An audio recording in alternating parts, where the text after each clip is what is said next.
During World War II, the Axis and Allied powers fought for control over many territories as well as to win the war.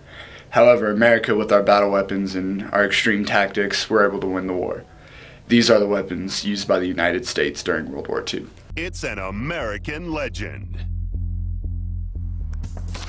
M1 Garand. Type, semi-automatic rifle. Country of origin, United States. Caliber, .30-06. Cartridge capacity, 8 rounds. Muzzle velocity, approximately 2,838 feet per second. Rate of fire, 30 rounds per minute. The Garand has become an icon of the greatest generation of Americans. It's the rifle that won World War II. The M1 was the first semi-automatic rifle issued as the standard small arm of the U.S. Army. It was designed by Canadian engineer John Cantius Garand. A true maverick, he built the machines that tooled his weapons. John Garand is working for Springfield Arsenal and comes up with this idea of a semi-automatic weapon. And by about 1932, they've hit on a workable design. The M1 was adopted in 1936 by the U.S. Army. 5 years later, hundreds of thousands of American soldiers were heading into battle with an M1 slung over their shoulder. In all theaters, it proved an uncompromising performer. The M1 Garand is a tough, heavy battle rifle. And it is the Cadillac of semi-automatic firearms. When you fire an M1 Garand, you have some authority in your shoulder. It allows you to come around that corner or burst in that door or cross that street and have at your fingertips 8 rounds to influence the battle without having to break your point of aim and reload. You've got 8 rounds to deal with the enemy. He's got 1. Throughout the Second World War, the M1 defended the thin red line, often proving the difference between victory and defeat. The M1 rifle was the first successful semi-automatic battle rifle issued in any quantity that was rugged enough, accurate enough to dominate the battlefield. It worked in the Pacific in sandy conditions. It worked well in the jungles. It was used in North Africa, Sicily, Italy, and across France all the way into Germany. But the Garand did have an Achilles heel. Its 8-round clip made a distinctive sound when ejected, a feature that cost many GIs their lives.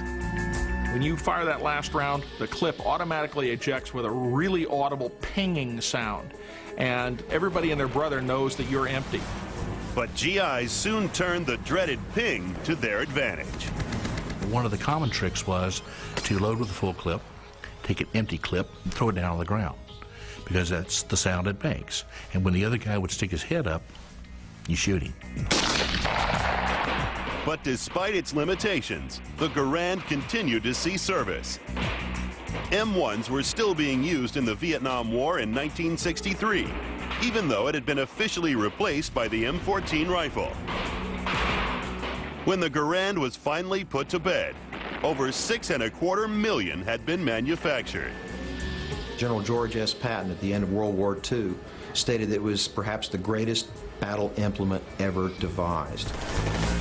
That's quite a bit to say about a foot soldier's rifle, where you've got atomic bombs and you've got 4-engine bombers and parachute divisions and artillery and everything.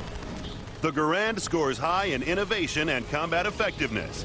Handling and accuracy are good, but service length is average, leaving the M1 at number 4 in our begins with a beast of a gun, commonly known as the BAR. Number 10, the Browning Automatic Rifle. The Browning Automatic Rifle is capable of intense firepower.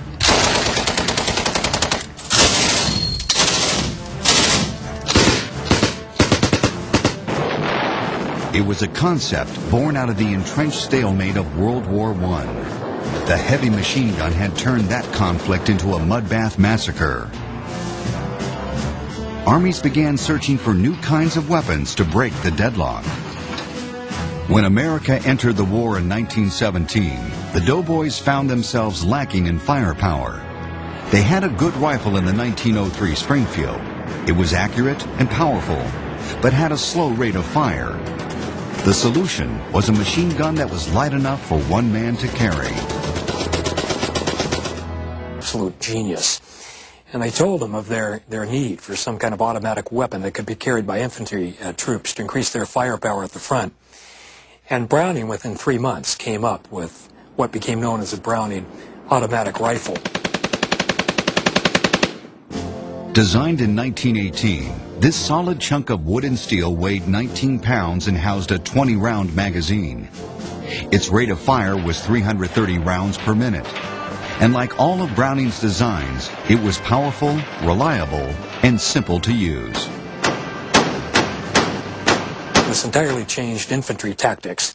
Now men could move out of their holes, out of the trenches, with some real firepower. The rifle came into use at the very end of the war with a special outfit of American troops. And in fact, the first to use it was led by John Browning's son, Val Browning, on the front. It had a devastating effect. The Germans really came to know this new automatic rifle, the BAR. When you hear a BAR being fired, there's something about the power of it. It's a very slow, staccato sound. It's boom, boom, boom, boom. When you hear that sound, you know it's a BAR, and you know it's going to do tremendous damage. The BA won, but ironically, the war ended before the rifle could fulfill its combat potential. For a time, it seemed the BAR was destined to gather dust in armories across the country.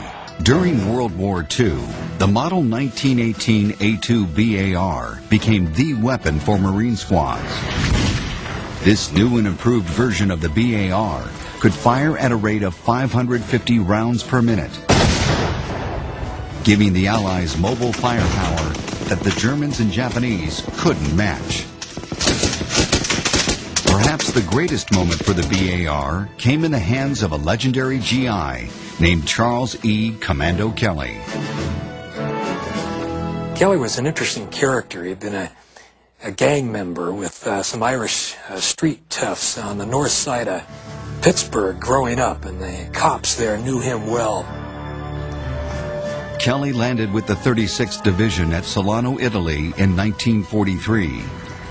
His company fought its way into a house located in the mountain town of Altavilla. Here, they were pinned down by the Germans. The men in the company give credit to Charles Kelly for stopping the German counterattack. He exposed himself up on the third floor of this stone house, moving from window to window and firing his BAR. In fact, he warped the barrel. He grabbed a Thompson, fired that till it was empty, picked up another BAR, fired that, and then things got really interesting. What he did was he took 60mm mortar shells, banged it against the window, and dropped it on the Germans. They expected that he was going to die, but he survived. And he was awarded the Congressional Medal of Honor. And all they could think of was he fought like a one-man commando. The BAR saved the lives of many soldiers facing danger in difficult terrain. The pistol, caliber .45, is a semi-automatic weapon. It weighs approximately 2.5 pounds.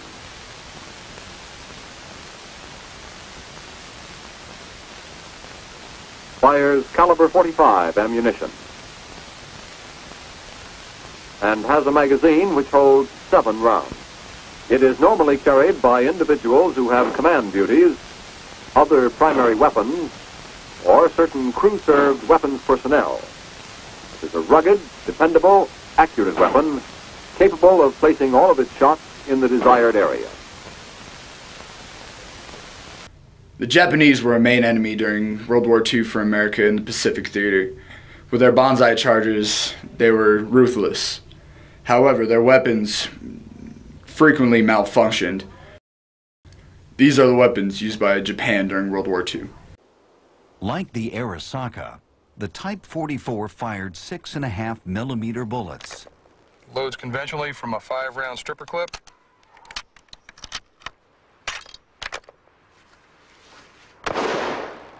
It had a tricky action for those not used to it.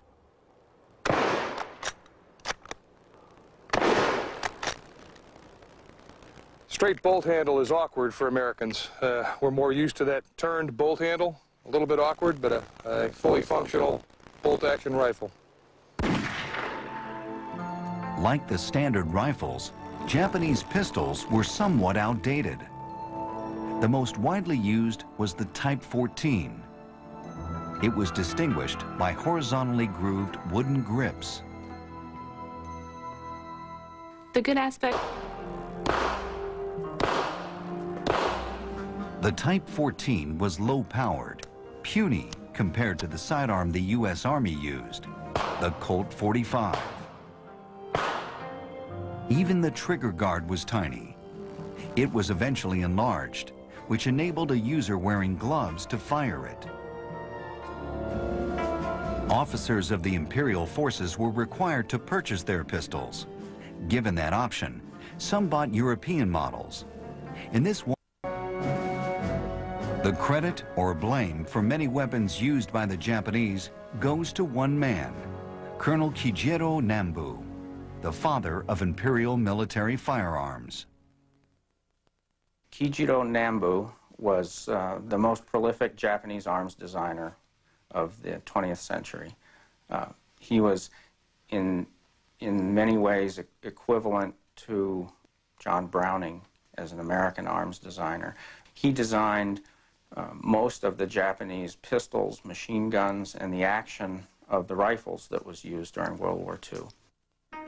But unlike Browning, Nambu did not always create guns which were simple and streamlined. His were often strange and complicated. The Type 14 pistol, for example, featured a manual safety catch which required both hands to operate. The rifle. Nearly every weapon in the Japanese arsenal was used on Iwo Jima, including the Type 99 light machine gun.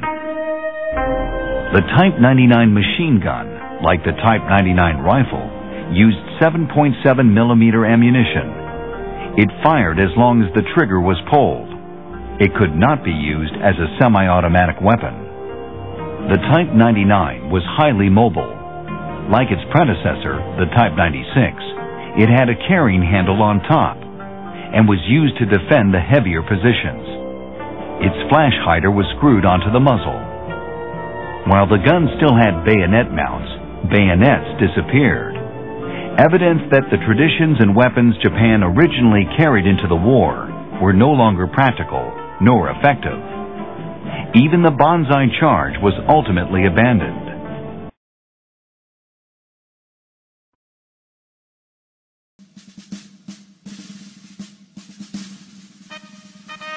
Oh, say, can you see by the dawn's early light what so proudly we hailed at the twilight's last gleaming, whose broad stripes in bright stars through the perilous fight o'er the ramparts we watched were so gallantly streaming in the rocket's red glare, the bombs bursting in air gave a roof through the